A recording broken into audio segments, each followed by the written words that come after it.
Advik classes Mainpuri के YouTube channel पर आप सभी लोगों का स्वागत है। तो हम यूपी टेट के अध्ययन के इस क्रम में आज सबसे इम्पोर्टेंट टॉपिक्स को कवर करने वाले हैं इस क्लास में। और यहाँ से हर बार इस चार्ट से जो आप ये बड़ी सी चार्ट देख पा रहे हो, यहाँ से आप ये समझ लो यूपी टेट में 5 क्वेश्चन कन्फर्म है।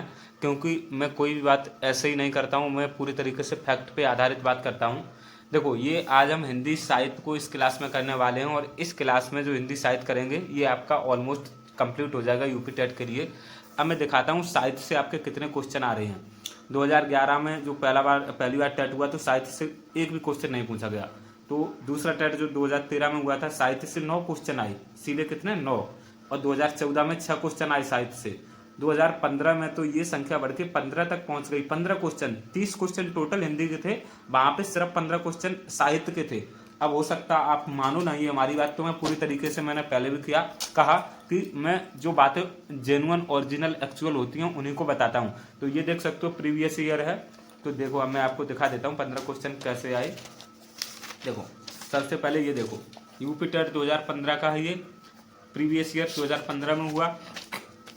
देखो, ये पहला हो गया, अष्टछाप के कवि नहीं है, ये अष्टछाप मतलब साहित्य का क्वेश्चन हो गया। आचरण की सभ्यता किसका निधन है, ये दूसरा क्वेश्चन हो गया। और कवितावली के रचनाकार कौन है, ये तीसरा क्वेश्चन हो गया। भूषण किस काल के कवि है, ये चौथा क्वेश्चन हो गया। बिना पत्रिका की भाषा कौन सी है, 5वां क्वेश्चन हो गया। अंधेर नगरी के लेखक कौन से, ये 6वां हो गया। आदिकाल में पहेलियां लिखने वाले कवि थे, ये 7वां क्वेश्चन हो गया। हिंदी प्रदीप पत्रिका का संपादन किया है, ये 8वां क्वेश्चन आपका साहित्य से हो गया। ठीक है, और इसके बाद अब मैं आगे दिखाऊं। हाँ, हजारी प्रसाद का निबंध नहीं है, ये 9वां क्वेश्चन हो गया। परमाल रासो किसके द्वारा रचित है, ये 10वां हो गया। इसी तरीके से ये 11वां है, ये पंक्तियां दी गई हैं, किसकी हैं, कबीरदास की। 12वां ये अमृगावती किसकी रचना है, ठीक है। और 13वां ये है रामचरितमानस की भाषा क्या थी। आदिकाल के लिए वीरगाथा काल नाम किसने प्रतिस्थापित किया, ये 14वां हो गया।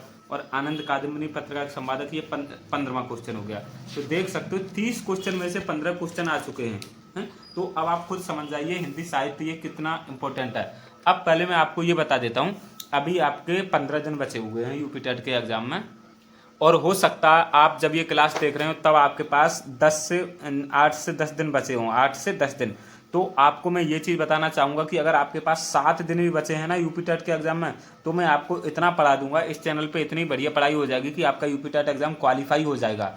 अब आप सोच रहे होंगे मैं ये सब बातें किस आधार पे कह रहा हूँ, तो जिन्हें नहीं पता उनको मैं बता देता हूँ। मैंने टेट के सभी एग्जाम्स को जोड़ लेते हैं, प्राइमरी, जूनियर और यूपी टेट, सी टेट, सभी एग्जाम्स को जोड़ो तो मैंने 11 एग्जाम्स क्वालिफाई किए हैं टेट के।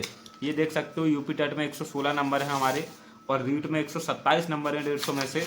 इसके अलावा सी टेट में भी 120 है, प्राइमरी में, जूनियर में भी 102 है। इस तरीके से ये भी यूपी टेट है 96, ये पर प्राइमरी 92, और भी सी टेट है, एमपी टेट भी हमने निकाला हुआ है। तो मैंने 11 एग्जाम्स टेट के क्वालिफाई किए हैं। तो इनके एक्सपीरियंस के आधार पर दोस्तों मैं पढ़ा रहा हूँ आपको। अब सबसे पहली बात तो ये है कि मैं यहाँ पे जिस तरीके से पढ़ा रहा हूँ, आपका कोई भी पेड कोर्स हो, पेड कोर्स जिसके लिए आपने 3000 रुपये दिए हों या 2000 या फिर 1000, ये सब फीके पड़ जाएंगे।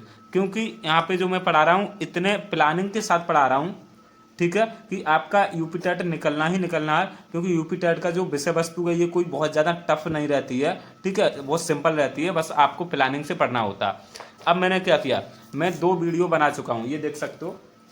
देखो, ये बड़ी बड़ी चार्ट रखी हैं, देखो यहाँ से इस तरीके से पढ़ाई की जाती है दोस्तों। अगर प्लानिंग से पढ़ाई करी जाए तो कोई बड़ा एग्जाम निकालना कोई बड़ी बात नहीं है। देखो, ये एक चार्ट है, ये एक चार्ट है। ये हिंदी के प्रीवियस ईयर क्वेश्चन यहाँ पे 90 यहाँ पे हैं, ठीक है। बाकी 120 क्वेश्चन बचे हुए हैं, वो एक और चार्ट आपकी तैयार हो गई है, उस वीडियो में हम आपको करा देंगे।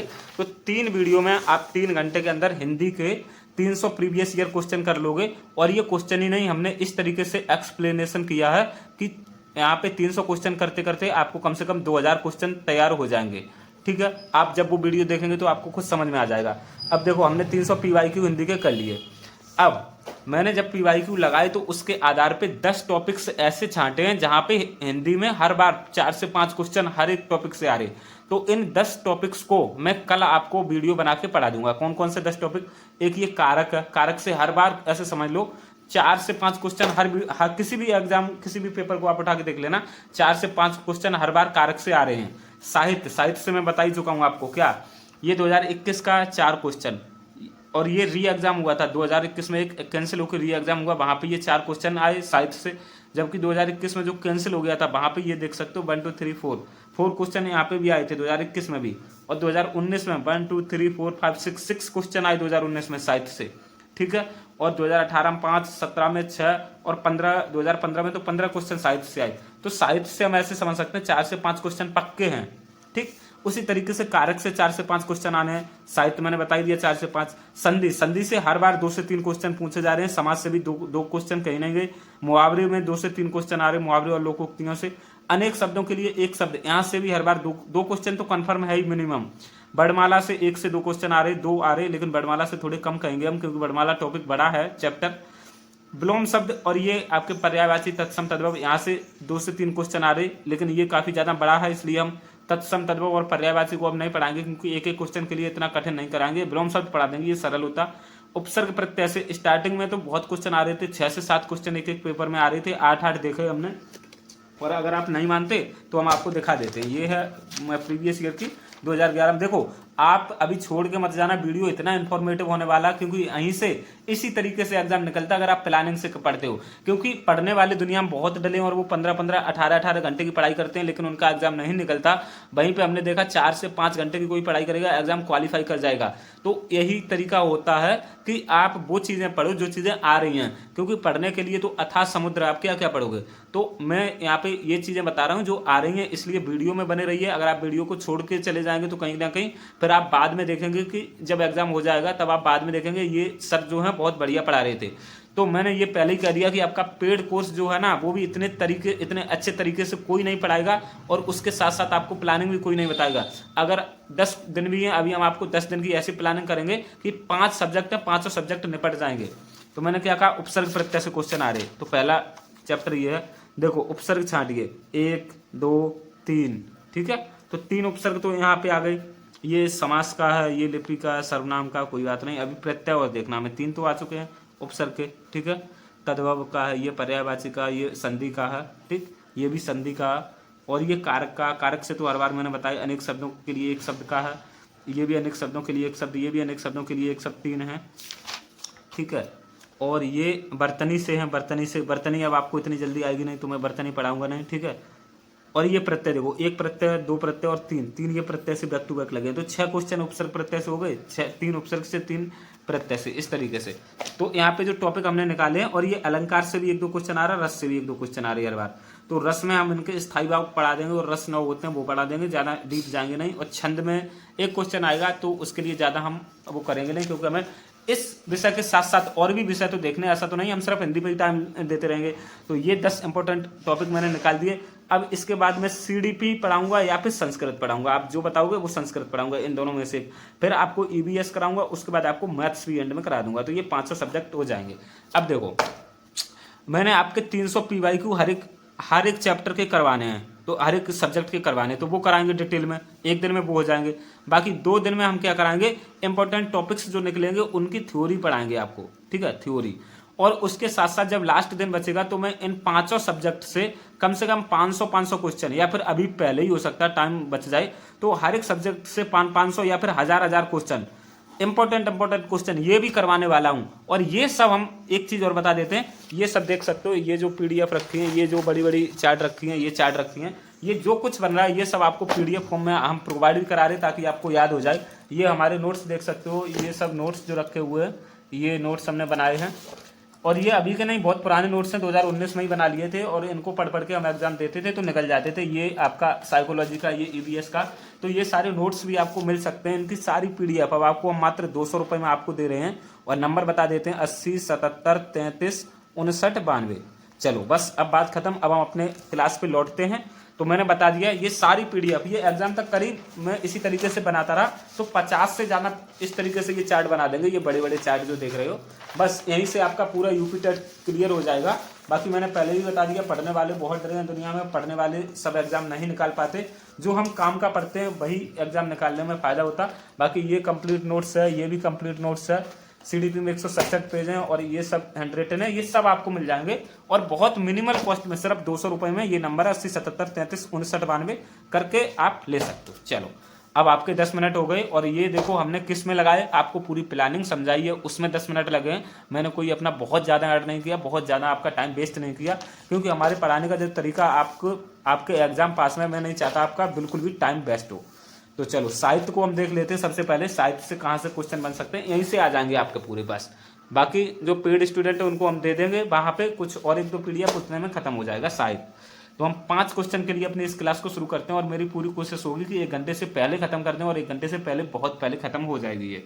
तो अगर हम 1 घंटे में 5 क्वेश्चन तैयार कर रहे हैं तो मैं नहीं समझता कि ये चीज़ गलत हो रही है आपके लिए, भले ही एंड टाइम है एग्जाम का, फिर भी।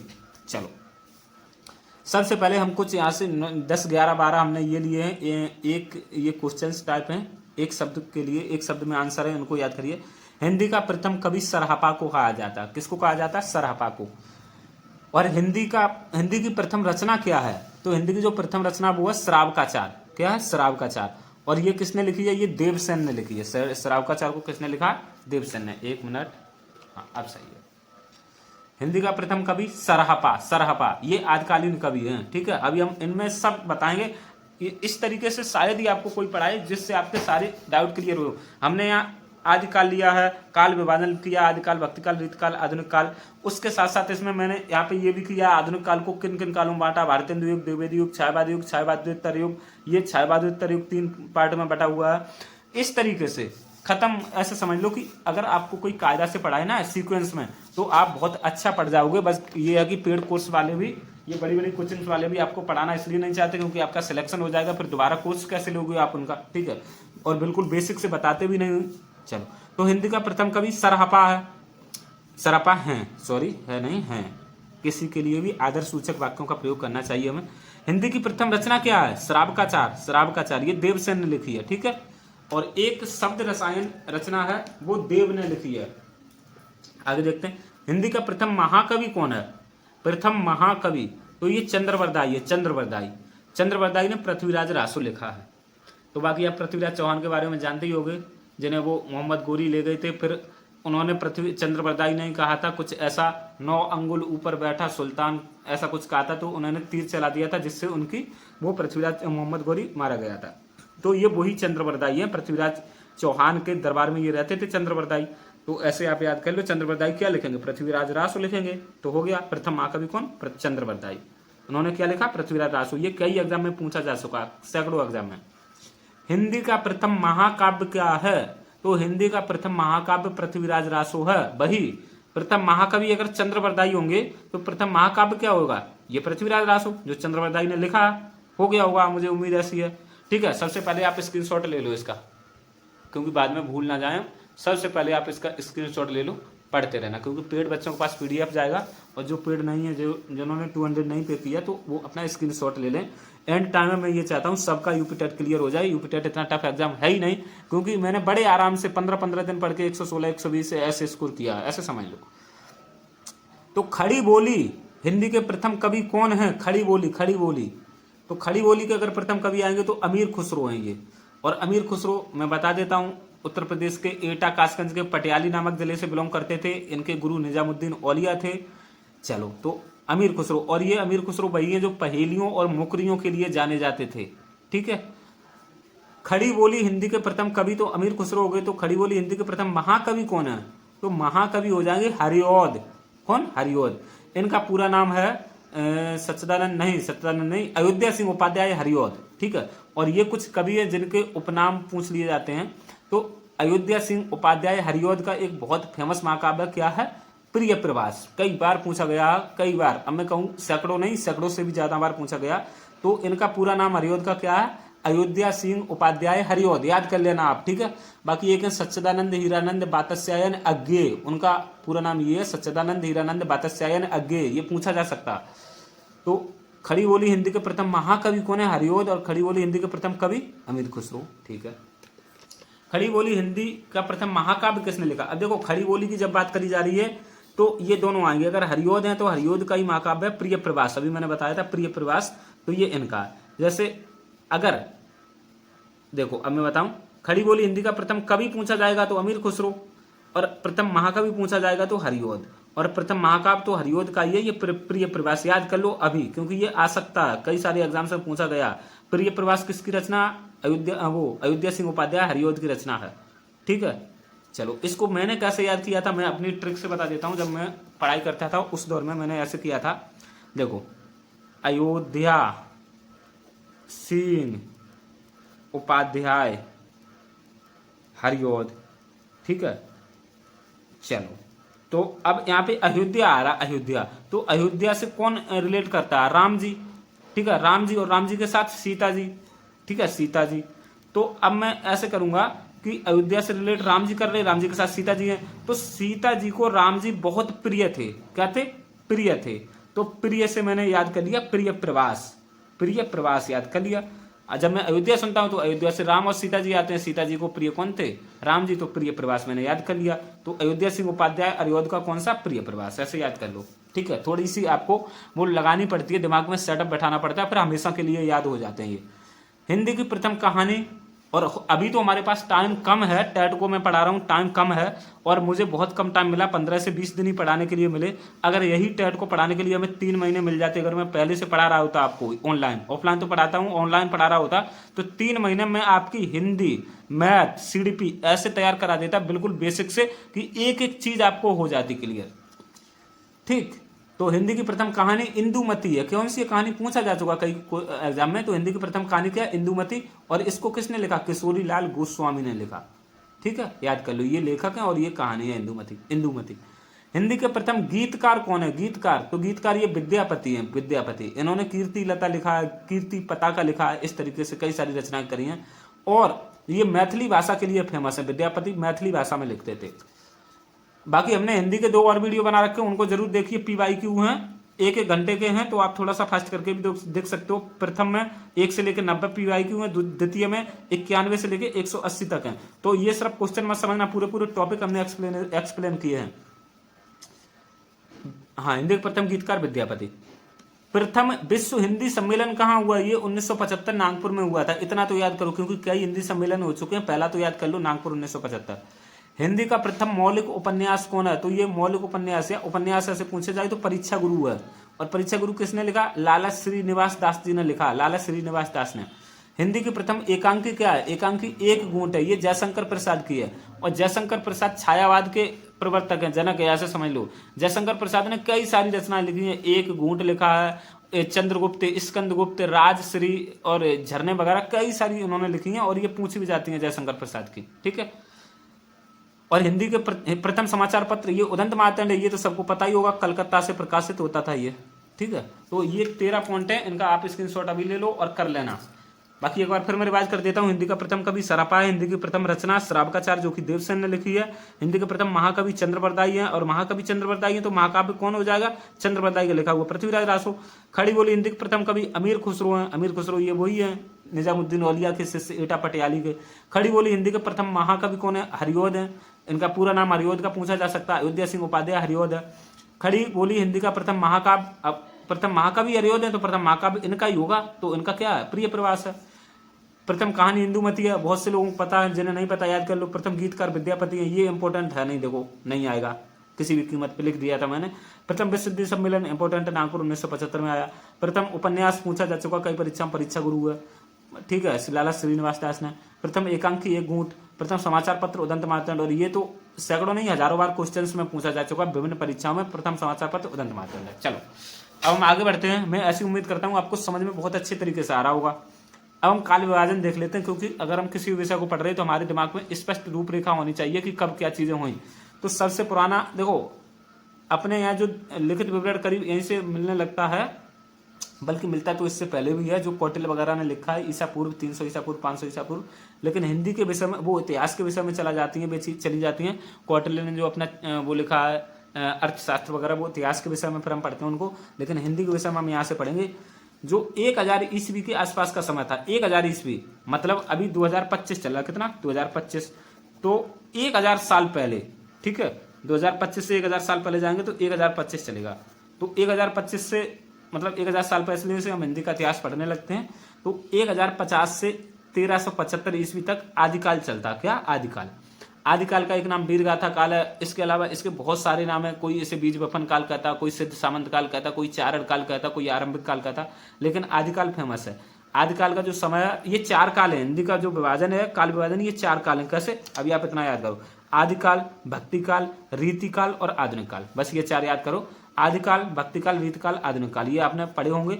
और सभी टीचर इनको पढ़ाते भी नहीं, लेकिन मैं इस तरीके से पढ़ा रहा हूं ताकि आपके दिमाग में सब चीजें सेट होती चली जाएं कहां से क्या हुआ। तो आदिकाल का एक नाम वीरगाथा काल भी है, इसका समय विभाजन ये 1050 ईस्वी से 1375 ईस्वी तक।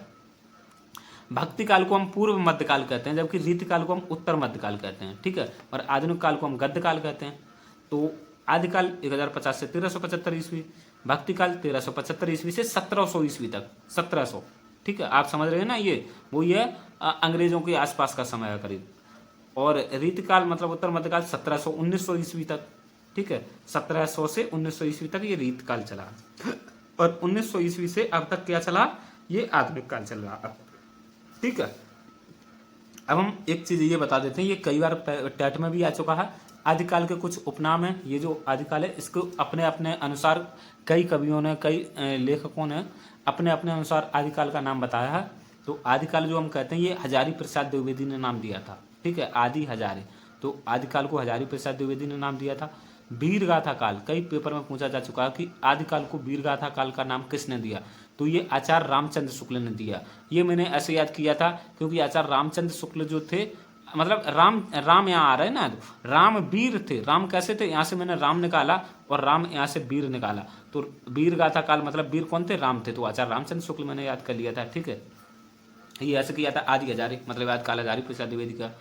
बीज बपन काल, ये महावीर प्रसाद द्विवेदी का। ये मैंने कैसे याद किया था पता, जो महावीर है ना, महावीर मतलब ये आपके वो हैं, महावीर आपके हनुमान जी का पर्यायवाची है। तो उन्होंने बीज मतलब बीज को मैंने पेड़ समझ लिया था, बीज से पेड़ बन जाते हैं। लंका में गए थे तो उन्होंने पेड़ तहस नहस कर दिए थे। चलो अभी आप याद करो, ज़्यादा वो बताएंगे याद कराएंगे तो वीडियो बड़ा हो जाएगा। अभी आप ऐसे याद कर लो, बीज बपन महावीर प्रसाद द्विवेदी का है, ठीक। बस आप 3 याद कर लो, ये 3 इंपॉर्टेंट है, आदिकाल, वीरगाथा काल, बीज बपन काल। बाकी ज़्यादा इंपॉर्टेंट नहीं, फिर भी हम पढ़ा देते हैं। चारण काल को ग्रियर्सन ने बताया था। आरंभिक काल मिस्र बंधु हैं, जो मिस्र बंधु, उन्होंने आरंभिक काल बताया था। और संधि काल एवं चारण काल, चारण काल तो ग्रियर्सन ने दिया, और संधि काल चारण काल रामकुमार वर्मा ने बताया। बाकी सिद्ध सामंत काल ये राहुल सांकृत्यायन ने बताया था, ठीक है। तो इनका भी आप एक स्क्रीनशॉट ले लो क्योंकि यहाँ से आ जाएगा। और ये भक्ति काल वगैरह इसका भी ले लो क्योंकि ये तो हम ले ही चुके हैं, इन तीनों का ले लो। अब हम महत्वपूर्ण संस्थाओं की स्थापना देखते हैं, क्योंकि हमने जब पेपर लगा रहे थे प्रीवियस ईयर, इसीलिए हमने पहले लगाए हैं कि वहाँ पे जो पूछी गई चीज़ें वो उनको हम लिख सकें। तो महत्वपूर्ण संस्थाएं पूछी जा चुकी हैं। काशी नागरी प्रचारणी सभा पूछा जा चुका है, 1893 ईस्वी में आया, जैसे यहाँ पे देख भी सकते हो। कहाँ है, एक मिनट, ये जो प्रीवियस ईयर है अब इसमें होगा, हाँ ये हिंदी साहित्य सम्मेलन, ये आपको सम्मिलित करने के लिए दिया गया था। कब, टेट 2019 में। हिंदी साहित्य सम्मेलन 1910 में, और काशी नागरी प्रचारणी सभा 1893 में। राष्ट्रभाषा प्रचार समिति वर्धा ये 1918। तो ये इन सबको हमने इधर लिखा हुआ क्योंकि ये आ चुकी हैं, तो कई ये फिर से आ जाएंगे। और इतना समझ लीजिए PYQ तो इतने जरूरी है। 2017 का जो पेपर था ये 2021 में एज इट इज आ गया था दोस्तों, ऐसे समझ लो 70 से 80% पेपर यही आ गया था, खत्म बात। प्राइमरी का भी आया था, जूनियर का भी आया था। काशी नागरी प्रचारणी सभा ये 1893 ईस्वी में आई थी, ये संस्था इनकी स्थापना हुई थी, ठीक है, 1893 ईस्वी में। हिंदी साहित्य सम्मेलन की स्थापना 1910 ईस्वी में हुई थी। राष्ट्रभाषा प्रचार समिति ये वर्धा वाली, ये 1936 में। साहित्य अकादमी जो नई दिल्ली में, इसकी स्थापना 1954 में हुई, कई बार पूछा जा चुका, याद कर लो अभी। केंद्रीय हिंदी निदेशालय नई दिल्ली में, इसकी स्थापना 1960 में हुई थी। तो ज़्यादा नहीं, 5 ही हैं, याद कर लो। अब यहाँ पे देखते हैं, कठिन काव्य का प्रेत किसको कहते हैं, केशवदास को कहते हैं कठिन काव्य का प्रेत। और हीरामन सुआ जो है, हीरामन सुआ ये तोता जो है ये पद्मावत में है। पद्मावत किसकी है, मलिक मोहम्मद जायसी की है, मलिक मोहम्मद जायसी की, ठीक है। पद्मावत अखरावट आखिरी कलाम, और इसकी भाषा क्या, अवधी भाषा में अभी बता देता हूँ। और सूरदास के गुरु कौन थे, बल्लभाचार्य थे। एक और चीज़ लिख देता हूँ, कवियों के कवि कौन है, कवियों के कवि शमशेर बहादुर सिंह हैं। कवियों के कवि अभी लिख देते हैं, कौन है, शमशेर बहादुर सिंह। शमशेर पूछा जा चुका ये क्वेश्चन। बाकी एक सुमित्रानंदन पंत को और एक चीज़ कहते हैं, मुझे याद नहीं आ रहा। सुमित्रानंदन पंत का एक उपनाम है, आप लोग बताइए अगर किसी को पता हो कमेंट में। सुमित्रानंदन पंत क्या कहते हैं, अभी मुझे याद नहीं आ रहा। इनका एक उपनाम और सुमित्रा नंदन पंत का। चलो अब हमारा इतना कंप्लीट हो गया, अब हम थोड़ा सा जल्दी बढ़ते हैं क्योंकि हमें एक एक सेकंड मुझे आपका इम्पोर्टेंट बहुत, मुझे पता है आपके लिए इम्पोर्टेंट है। हमें सिर्फ हिंदी नहीं पढ़नी है, हमें CDP पढ़ना है, हमें संस्कृत पढ़ना है, EVS पढ़ना है, हमें मैथ भी कंप्लीट करना है, इसलिए मेरे पास भी ज़्यादा समय नहीं है, मैं भी थोड़ा सा जल्दी करूँगा। बाकी आप पढ़ते रहिए, इतना टफ होता नहीं है यूपी टेट का एग्जाम, विश्वास मानूं मेरा कि 10 से 15 दिनों में भी निकाला जा सकता। हिम्मत मत हारिए। और एक चीज़ मैं फिर कहूँगा, देखो कई लोग पूछते हैं सर इन नोट्स से हमारा क्लियर हो जाएगा, तो उन सबको बताना चाहूँगा कि हमारे हाथ में क्या, हमारे हाथ में कर्म करना हमारे हाथ में, बिना फल की इच्छा करते हुए कर्म करेंगे हम और पूरे मन से 100% एफर्ट लगाएंगे तो जाहिर सी बात है फल अच्छा मिलेगा, हमारा टेट क्लियर हो ही जाएगा। अभी हमें सिर्फ कर्म करना, पूरे मन से दिन रात एक कर देना है। और मेरी बात मानो दोस्तों, पढ़ाई करना कोई इतना कठिन नहीं होता, क्योंकि अगर आप सुबह से बैठ जाओ तो शाम तक 1000 क्वेश्चन भी लगा लोगे, 1000 क्वेश्चन लगा लोगे, मेरी बात मानो। और अगर आपने 1000 क्वेश्चन 10 दिन भी लगा दिए तो 10,000 क्वेश्चन आप लगा लोगे बड़े आराम से। 10,000 क्वेश्चन मतलब एक सब्जेक्ट के आपने 2000 क्वेश्चन लगा दिए, तो अब बताओ यूपी टेट बाहर जाएगा क्या? बताओ 2000 क्वेश्चन एक सब्जेक्ट के लगाओगे। हिंदी कोई भी ले लो, मान लो हिंदी की कोई बुक उठा लो, ये है बुक है, ये बुक है, इसमें ये इतने सारे दिए गए हैं, इतने सारे क्वेश्चन हैं, उन सबको लगा डालो, समझ में आया? सब पढ़ डालो। जैसे अगर आपको EVS, जैसे आपको एक वो क्या बोलते हैं CDP निकालना है, तो देखो एक ये CDP बुक है, ये इस तरीके से ऑप्शनल कंप्लीट है। अगर मैंने ये लगा ली तो कोई क्वेश्चन बाहर जाएगा? नहीं जाएगा दोस्तों, वही चीज़ें रिपीट होती रहती हैं। 3000 क्वेश्चन है, 2 दिन में लगा लोगे अगर चाहो तो। देखो अब एंड टाइम में पढ़ाई करने से ही होगी, बाकी हिम्मत हारने से कुछ नहीं होगा। और मैं अब इतना तो बताना ही चाहूँगा, अगर आप हिम्मत हार रहे हो तो अब मेरी एक बात सुन लेना। अभी तक आपने BTC करी है या नहीं करी, या BTC DLED नहीं किया, चलो B.Ed किया, ठीक है, B.Ed किया, तो आपने कुछ तो पढ़ा होगा वहाँ पे, हिंदी पढ़ी तो होगी। हिंदी में से 30 क्वेश्चन आ रहे, आप यकीन मानो कितने नंबर चाहिए आपको? 18 क्वेश्चन करने हर एक सेक्शन से, 18 × 5 = 90, 18 × 5 = 90, ठीक है। और जो आपके कैटेगरी में हैं उन्हें तो 17 क्वेश्चन ही चाहिए, 17 नहीं तो उनको भी मान लो 18 ही, 17 पना, हाँ 17 पना 85, तो उनको 82 नंबर चाहिए ना। जो SC ST OBC में 82 चाहिए, तो अगर वो 17 क्वेश्चन सही कर रहे तो 85 आ जा रहे, पास हो जा रहा है उनका। तो आप हिंदी, आप वो हिम्मत मत आ रही है, क्योंकि आपने DLED BTC में जो हिंदी पढ़ी वही हिंदी है दोस्तों। मैथ्स अगर बिल्कुल भी टूटा मोटा, बिल्कुल भी ना के बराबर पढ़ोगे तो 10 से 12 क्वेश्चन कहीं नहीं बिल्कुल सरल आ जाते हैं, 10 से 12। इसके अलावा CDP आपने ये बताओ DLED में पढ़ी थी, B.Ed में पढ़ी है, उसके बाद जब कभी तैयारी करी होगी तब भी पढ़ी होगी, तो आप ये मत सोचो कि आप बिल्कुल जीरो लेवल पे, अरे जीरो लेवल पे नहीं हो आप। और कितने परसेंट चाहिए? 55 से 60% नंबर चाहिए आपको पास करने, मतलब आपका पेपर 60% हो जाए, ऐसे समझ लो, ठीक है। 15 × 6 = 90, हाँ 60% में 90 क्वेश्चन हो जाते हैं। 60% करना तो आपको 40% भी आ रहा, 30% भी आ रहा, तो अभी जो टाइम बचा हुआ 10 से 15 दिन, 10 से 12 दिन जो भी बचे हैं, तो आप मेरा यकीन मानो 60% तक पहुंच जाओगे। हिम्मत मत हारो दोस्तों। बहुत से लोग करे अब मेरा हो जाएगा, अरे अभी तक आपने पढ़ा है, जीरो पे नहीं हो आप, ऐसे समझ लो। बाकी मैं आपके लिए हर तरीके से आपके लिए यहाँ पे हूँ। 80 77 33 59 92, मेरे पास हजारों कॉल आ रहे डेली। मैं क्या बताऊं, मैं उनको फिर भी मोटिवेट करता हूं दोस्तों। मैं आपके लिए यहाँ पे हूँ। अभी आपको कोई नहीं कहेगा 10 दिन में टेट निकाल लोगे, लेकिन मैं कहता हूँ टेट निकाल लोगे, क्योंकि इस तरीके से मैं सिलेक्टेड चीजें आपके लिए लेकर आऊंगा। है तो क्यों नहीं निकलेगा? बिल्कुल निकलेगा। 150 में से हमें 90 क्वेश्चन चाहिए सिर्फ, क्यों नहीं निकलेगा? अभी हम आपको क्वेश्चन की प्रैक्टिस भी कराएंगे, थ्योरी के बाद सब कुछ करा देंगे। चैनल को सब्सक्राइब कर लीजिए, कोई वीडियो मिस ना हो जाए आपसे, अपनी फैमिली समझ के आगे बढ़ाओ इसको। प्रमुख पत्रकार देख लेते हैं। उदंत मार्तंड, ये पहला समाचार पत्र था, मुझे पता है, तो हमें क्या सबको ही पता, तो इसको पंडित जुगल किशोर शुक्ला निकालते थे, याद कर लो, ये आ सकता। बनारस अखबार, ये राजा शिव प्रसाद निकालते थे। हाँ एक और ये उपनाम मुझे आ गया, ठीक है। एक सितारे हैं, एक देखो, एक है आपका अज्ञे, अज्ञे किसका उपनाम है, ये पूछता है यूपिटर। एक हरियोद, ठीक है, हरियोद, और एक आपका सितारे हिंद, सितारे हिंद। ये 3 उपनाम मैं बता देता हूँ, इनके पूरे नाम क्या। इनका पूरा नाम है अज्ञे का सच्चिदानंद, सच्चिदानंद, हीरानंद, कोमा नहीं है, हीरानंद, बातस्यायन, बातस्यायन, इस तरीके से लिखा जाएगा, बातस्यायन अज्ञे, ये इनका पूरा नाम है, इतना बड़ा है। हरियोद का क्या, अयोध्या सिंह उपाध्याय हरियोद, ये पूछता है इसलिए मैं बता रहा हूँ, अयोध्या सिंह उपाध्याय हरियोद, ठीक है, इस तरीके से। और सितारे हिंद का क्या, राजा शिव प्रसाद, राजा शिव प्रसाद सितारे हिंद, ये तीनों आप याद कर लो, ठीक है, राजा शिव प्रसाद सितारे हिंद, इस तरीके से। बाकी और होंगे तो और आगे बताते चलेंगे। उदंत मार्तंड पंडित जगोल किशोर शुक्ला निकालते थे कलकत्ता से। बनारस अखबार, जाहिर सी बात है बनारस से ही निकलेगा। कौन निकालते थे? राजा शिव प्रसाद। ये वही है सितारे। कवि वचन सुधा, इसको आप याद कर लो। कवि वचन सुधा भारतेंदु हरिश्चंद्र निकालते थे इसको काशी से। कवि वचन सुधा इंपॉर्टेंट है, पूछी जा चुकी है। हंस, माधुरी और मर्यादा, ये 3 पत्रिकाओं का जो प्रकाशन है दोस्तों, मुंशी प्रेमचंद जी ने किया है। और मुंशी प्रेमचंद को क्या कहा जाता? कथा सम्राट कहा जाता। कथा सम्राट पूछा जा सकता है ये क्वेश्चन। और इनका एक वास्तविक नाम क्या? ओरिजिनल नाम मुंशी प्रेमचंद नहीं था, इनका वास्तविक नाम धनपत राय है। क्या? धनपत राय, इस तरीके से।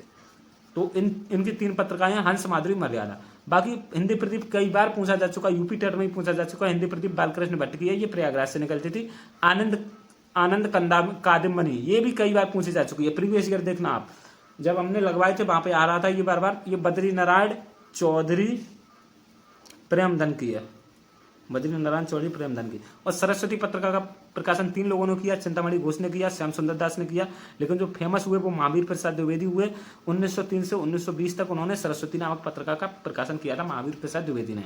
और महावीर प्रसाद द्विवेदी के नाम पर ही द्विवेदी युग का नामकरण किया गया। और भारतेंदु युग का नामकरण भारतेंदु हरिश्चंद्र के नाम पर किया गया। इस तरीके से आगे हम ये सब चीजें पढ़ा देंगे, क्योंकि हम आपको साहित्य पढ़ा रहे हैं, ये सब रचनाएं भी लिखी हैं, अभी हम ये भी आपको पढ़ाएंगे हैं। ज्ञानपीठ पुरस्कार देख लेते हैं, यहाँ से आज आते हैं क्वेश्चन। 4 याद कर लो, ज्यादा नहीं करने। 1968 में शुरुआत हुई ज्ञानपीठ पुरस्कारों की। तो सुमित्रा नंदन पंत को मिला पहला, चिदम्बरा के लिए। और ठीक 4 साल बाद 1972 में रामधारी सिंह दिनकर को मिलता। उर्वशी इनकी कृति है, उसके लिए। यहाँ से आप ये भी याद करो, क्या याद कर रहे हो? चिदम्बरा किसकी वो है रचना? सुमित्रा नंदन पंत की। उर्वशी किनकी है? रामधारी सिंह दिनकर की। और ठीक यहाँ पे 68 था, तो ठीक 10 साल हमने ऐड किए। 78 में अज्ञे को मिला, ये वही है, सच्चिदानंद धीरानंद बातस्यायन अज्ञे, इनको मिला। इनकी रचना थी कितनी नावों में कितनी बार, याद कर लो। कितनी नावों में कितनी बार रचना ये अज्ञे जी की है। बाकी 1982, ये कई बार पूछा जा चुका। 1982 में यामा कृति के लिए महादेवी वर्मा को ज्ञानपीठ पुरस्कार मिला। ये 4 याद कर लो और आप इसका स्क्रीनशॉट ले लो।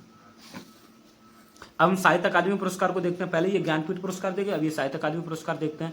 और एक चीज बताना चाहूंगा, ये इतने कठिन नहीं है, प्लीज दोस्तों विश्वास मानो। आप ये मत समझना ये हम बहुत कठिन पढ़ रहे हैं। कठिन कुछ नहीं होता लगने के लिए। अगर आप ऐसे कठिन मानते रहोगे तो कहीं ना कहीं फिर एग्जाम क्वालिफाई होगा नहीं।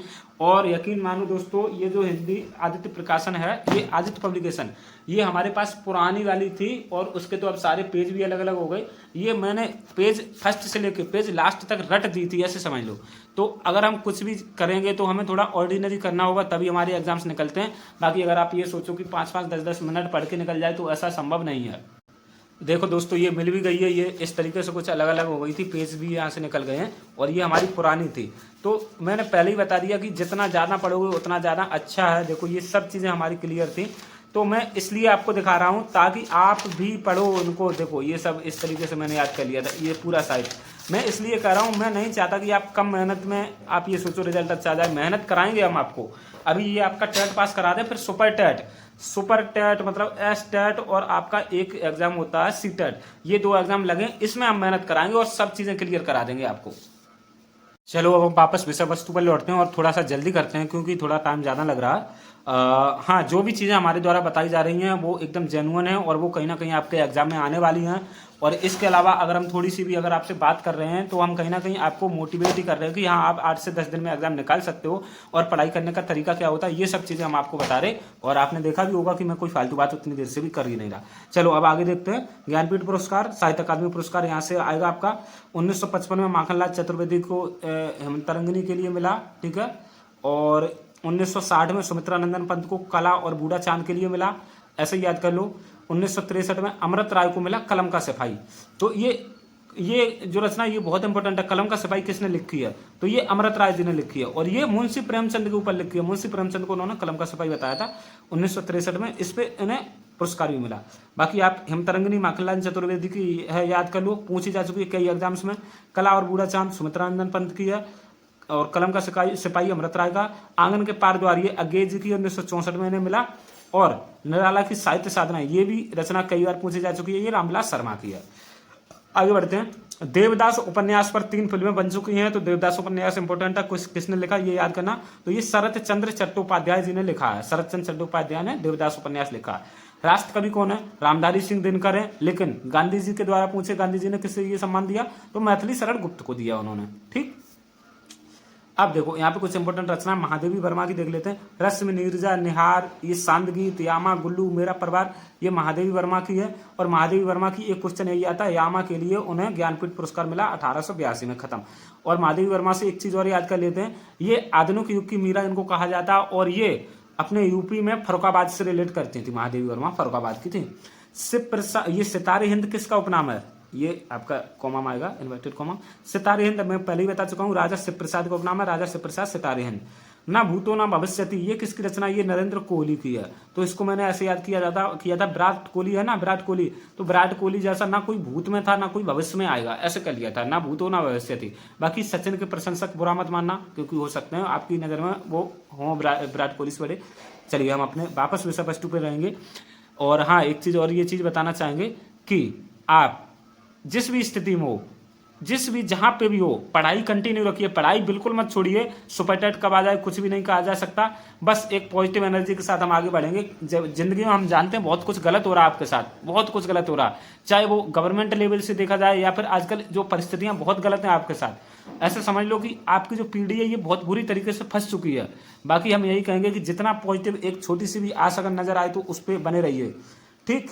कथा सम्राट प्रेमचंद, कथा सम्राट किसको कहा जाता है, मुंशी प्रेमचंद को कहा जाता है। और इनका वास्तविक नाम क्या है, धनपत राय है। चलो मैं जो बता रहा हूँ एक एक शब्द क्वेश्चन बन सकता है, इसको ध्यान से पढ़िए। यात्रा संस्मरण हेतु प्रसिद्ध कौन है, मतलब यात्रा वृतांत कौन लिखते थे, तो ये राहुल सांकृत्यायन लिखते थे। आप जब क्लास 8th 9th में होगे तब आपने पढ़ा भी होगा, कोई एक लेखक था वो चमोली वगैरह गया था, वहाँ हरी हरी घास पहाड़ उसे बहुत अच्छे लगे थे, तो यही यात्रा वृतांत होते हैं। तो राहुल सांकृत्यायन इसके लिए फेमस है।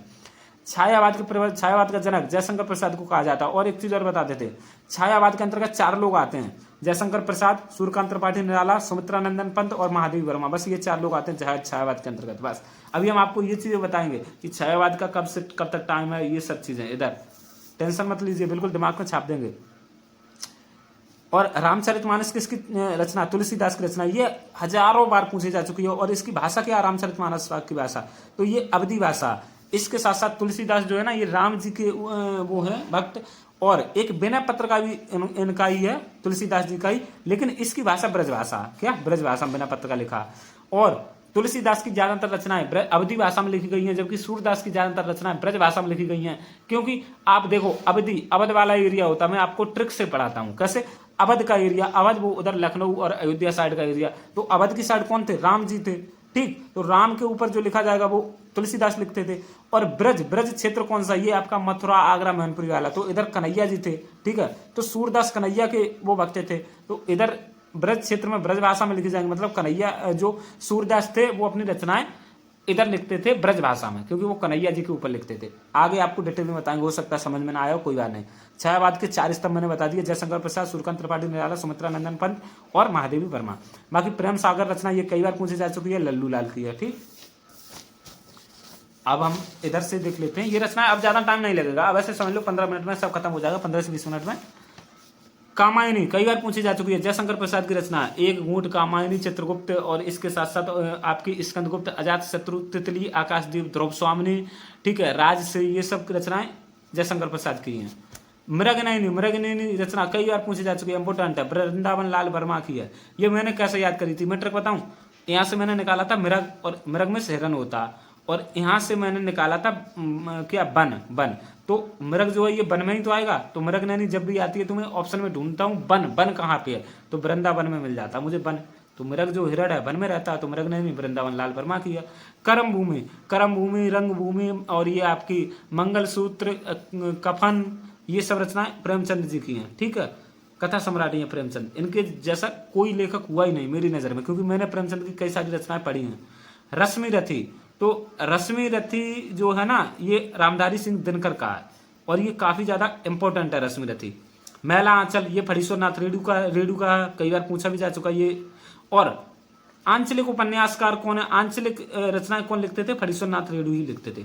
माटी की मूर्तें ये रामवृक्ष बेनीपुरी की है। और ऐसे समझ लो रचनाएं तो करीब 1000 से ज्यादा है, हमने आपके लिए सिलेक्टेड लिखी हैं, जो आने की प्रबल चांस है वही लिखे हैं हमने, ऐसे समझो। माटी की मूर्तें रामवृक्ष बेनीपुरी। अब ऐसे समझ लो माटी में क्या होता, मिट्टी होता है या नहीं, और वृक्ष किस में उगता, मिट्टी में, खत्म। तो माटी आ जाए तो वृक्ष ढूंढना ऑप्शन में, वृक्ष। तो माटी की मूर्ति रामवृक्ष बेनीपुरी की है। हेमतरंगिणी ये कई बार पूछा जा चुका, माखनलाल चतुर्वेदी की है, हाँ? और एक माखनलाल चतुर्वेदी के पीछे और पढ़ा चुके हैं, बाकी हेमतरंगिनी याद कर लो। अभी माखनलाल चतुर्वेदी। हल्दी घाटी, हल्दी घाटी किसकी है? श्याम नारायण पांडे की, ठीक है। हल्दी घाटी कैसे याद करी थी मैंने? हल्दी कब लगती है? जब शादी होती है तब हल्दी चढ़ाई जाती है, और शादी लगती है तब पंडित जी भी बुलाए जाते हैं। तो देखो पांडे पंडित जी हैं या नहीं, तो ऐसे याद करी थी हल्दी घाटी। हम पंडित जी वाला ऑप्शन ढूंढेंगे, पांडे वाला, तो श्याम नारायण पांडे। पंच परमेश्वर किसके? ये मुंशी प्रेमचंद की है, ये तो सबको पता ही होगा, मुंशी प्रेमचंद की पंच परमेश्वर है। आधे अधूरे, ये मोहन राकेश की रचना, पूछी जा चुकी है कई बार। आधे अधूरे मन से, आषाढ़ का एक दिन, आधे अधूरे मन, अंडे के छिलके, आखिरी चट्टान, ये सब मोहन राकेश के हैं। गीत का ये निराला की है, सूर्यकांत त्रिपाठी निराला। परमल गीत का अडमा, ये इस तरीके से। और लड़कियों के नाम जैसे अर्चना, ठीक है, और क्या आरती, कई सारी हैं, आगे बताएंगे हम। टेढ़े मेढ़े रास्ते किसकी है? ये भगवती चरण वर्मा की है। किसके? भगवती चरण वर्मा की। ये कैसे याद करी थी? अच्छा, रास्ते पे हमारे चरण ही तो चलते हैं, मैंने अगर रास्ते आ जाएंगे तो हम चरण वाला ऑप्शन ढूंढेंगे, चरण मतलब पैर। कादम्बरी ये बाण भट्ट की है, ये पुराने जमाने आजकल की रचना है, ये बाण भट्ट की, ये बहुत इंपॉर्टेंट है कादम्बरी। आषाढ़ का एक दिन, मोहन राकेश का, अभी आ गया ऊपर भी मोहन राकेश का एक हमने रचना आपको आधे अधूरे याद कराई थी, अब ये आषाढ़ का एक दिन मोहन राकेश का। आपका बंटी, ये मन्नू भंडारी का, ठीक है, ये आजकल की रचना है, मतलब नए जमाने की। अशोक के एक फूल या फिर कुटज, ये सब हजारी प्रसाद द्विवेदी की रचना है। किसकी? हजारी प्रसाद द्विवेदी की, ठीक। और हाँ, ये मैंने ऐसे याद करी थी। अच्छा, हजारी से हजार आ रहा ना, तो अशोक के फूल, जैसे कोई पेड़ है उस पे अशोक के फूल है, मान लो अशोक का वृक्ष है, उस पे हजारों फूल आते हैं ना, तो हजारों फूल मतलब हजारी प्रसाद द्विवेदी। और कुटज से मैंने याद किया था, मम्मी कूटती है तब हजार थप्पड़ मारती है, ऐसे समझ लो, तो कुटज याद कर लो, हजारी प्रसाद द्विवेदी। स्कंदगुप्त, ये जयशंकर प्रसाद का, स्कंदगुप्त चित्रगुप्त। और रेहन पर रघु, ये काशीनाथ का, ये बिल्कुल नए जमाने की है, और ये आ सकती है, रेहन पर रघु किसकी है? काशीनाथ की है। झूठा सच, यशपाल का, इंपॉर्टेंट है, पूछा जा चुका, लिमिटेड है, ज्यादा नहीं है, बस इतनी है। तुलसीदास की क्या? बस आप बोर मत होना, वीडियो सुनते रहो, बाकी हम आपको स्क्रीनशॉट दे दिया, आप रिपीट कर लेना। एक बार कंप्लीट वीडियो सुन लिया, बाद में रिपीट खुद याद करोगे, खुद हो जाएगा। झूठा सच, यशपाल। तुलसीदास ये जो रचना, ये सूर्यकांत त्रिपाठी निराला की है, ये कई बार पूछी जा चुकी है, ये लेखक नहीं है, ये रचना का नाम है तुलसीदास, ठीक है। अन्या से अनन्या, ये प्रभा खेतान की है। कनुप्रिया धर्मवीर भारती की है, ये पूछी जा चुकी है, आपके यूपी टेट में ही आ चुकी है। प्रभु जी तुम चंदन अंबानी, ये रैदास की पंक्तियां हैं, रैदास।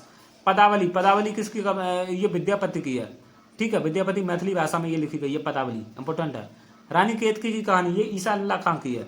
अंधा योग, ठेले पर हिमालय, ठंडा लोहा, ये धर्मवीर भारती की है। इसके अलावा और भी कुछ धर्मवीर भारती की हैं, जैसे गुनाहों का देवता, सूरज का सातवां घोड़ा, और ठेले पर हिमालय, इस तरीके से ये धर्मवीर भारती की, ये कई बार पूछी जा चुकी है, 3-4 रचना। साकेत, ये मैथिली शरण गुप्त की है, साकेत, ठीक है। अब हम आधुनिक काल को देख लेते हैं किस तरीके से बांटा गया। तो भारतेंदु काल 1885 से 1900 ईस्वी तक चला, और वैसे भी आधुनिक काल इधर से 1900 ईस्वी के आसपास से शुरू हो रहा, तो 1915 साल ये भारतेंदु चला, 1885 से 1900 ईस्वी तक। फिर द्विवेदी युग आ जाता 1900 से 1920 ईस्वी तक। फिर छायावाद युग आ जाता 1920 से 36 ईस्वी तक। फिर छायावाद के बाद छायावादोत्तर युग, तो इसमें प्रगतिवाद आया 1936 से, फिर प्रयोगवाद आया 1943 से, फिर नई कविता चला 1953 से, और कह सकते हो आजकल ये नई कविता मतलब अद्यतन है ये। बाकी इंपॉर्टेंट टॉपिक्स ये 10 हमने बताई दिए, इनको हम आपको बहुत अच्छे तरीके से पढ़ाएंगे, ऐसे पढ़ाएंगे क्रिस्टल क्लियर कर देंगे। मैंने पहले भी बताया कि आपका कोई भी कोर्स लिया हुआ होगा ना, वो भी फेल हो जाएगा हमारे इस प्लानिंग के आगे। और बाकी अगर 3 महीने आपने हमसे कोई पढ़ लिया, सुपर टेट अगर पढ़ लिया, तो ऐसे समझ लीजिए सुपर टेट में 120 से कम नंबर आने नहीं है आपके। जवाहरलाल नेहरू की एक कृति भारत की खोज, इसे इंग्लिश में कहते हैं क्या? डिस्कवरी ऑफ इंडिया, ठीक है, DISCOVERY, डिस्कवरी ऑफ, ठीक है, इंडिया, पूछी जा सकती है, ठीक है। महादेवी वर्मा की कुछ रचनाएं इंपॉर्टेंट है, वो देख लेते हैं। रश्मि, नीरजा, निहार, दीपशिखा, सांद गीत, यामा, मेरा परिवार, पथ के साथी, स्मृति की रेखाएं, छड़दा, इसके अलावा गुल्लू भी है, गुल्लू, ठीक। धर्मवीर भारती की देख सकते हैं, ये इंपॉर्टेंट है, यहाँ से आ चुके हैं कई रचनाएं यूपी टेट में। कनुप्रिया आ चुकी है, ठंडा लोहा है, अंधा युग है, टेले पर हिमालय, गुनाहों का देवता, सूरज का सातवां घोड़ा कई बार पूछा जा चुका। हरवंश राय बच्चन की कुछ रचनाएं जैसे मधुशाला, मधुकलश और निशा निमंत्रण, ये 4 हैं, याद कर लेना, इंपॉर्टेंट है। आचार्य रामचंद्र शुक्ल की कुछ रचनाएं जैसे चिंतामणि, ये कई बार यूपी टेट में पूछा जा चुका है। तुलसीदास ये रचना आचार्य रामचंद्र शुक्ल की, अभी मैंने आपको यहाँ पे बताई थी। तुलसीदास ये सूर्यकांत त्रिपाठी निराला की है, और आचार्य रामचंद्र शुक्ल की ये यहाँ पे डाउट है, इसको अभी काट दीजिए, बाकी अब मैं कन्फर्म करके बता देता हूँ, इनकी होगी तो बता देंगे। हिंदी साहित्य का इतिहास, ये आचार्य रामचंद्र शुक्ल का इंपॉर्टेंट है, ठीक। जयशंकर प्रसाद की कुछ रचनाएं जैसे चंद्रगुप्त, स्कंदगुप्त, अजातशत्रु, तितली, आकाशदीप, ध्रुव स्वामिनी, ये जयशंकर प्रसाद के इंपॉर्टेंट है। प्रेमचंद के ये सेवा सदन, गोदान, कर्मभूमि, रंगभूमि, कफन, निर्मला, गबन। बाकी इनका एक अधूरा उपन्यास क्या है, मंगलसूत्र। ठीक है, मंगलसूत्र ये मतलब इनकी डेथ हो गई थी, इसको कंप्लीट नहीं कर पाए मंगलसूत्र को। प्रथम क्या है, सेवा सदन। कबीर दास की एक रचना है सिर्फ बीजक, बीजक के 3 भाग हैं, साखी, शबद, रामायण। ठीक है, मलिक मोहम्मद जायसी ये आदिकालीन उधर हैं, काफ़ी पुराने। ठीक है, ये वही हैं, शीतकालीन के आसपास के होंगे। तो मलिक मोहम्मद जायसी की ये रचना पद्मावत, अखरावत, आखिरी कलाम, चित्ररेखा, ये 4 याद कर लो। पद्मावत जो पद्मावती पिक्चर है उसी पे है ये, और इसी में हीरा मनसूआ भी आपको देखने के लिए मिलता है। सूरदास की कुछ रचनाएं हैं और ये ब्रज भाषा में ज़्यादातर लिखते थे। सूर सागर, सूर सारावली, सूर पचीसी, ये मैंने ट्रिक्स तीनों इसलिए लिखी, सूर सूर सूर सूर। बाकी साहित्य लहरी इनकी इंपॉर्टेंट है, भ्रमर गीत, पद संग्रह, गोवर्धन लीला, ये सूरदास के हैं। अब तुलसीदास की देख लेते हैं। रामचरितमानस है, बिना पत्र का। रामचरितमानस की भाषा अवधि पूछा जा चुका है, बिना पत्र का थी ब्रजभाषा।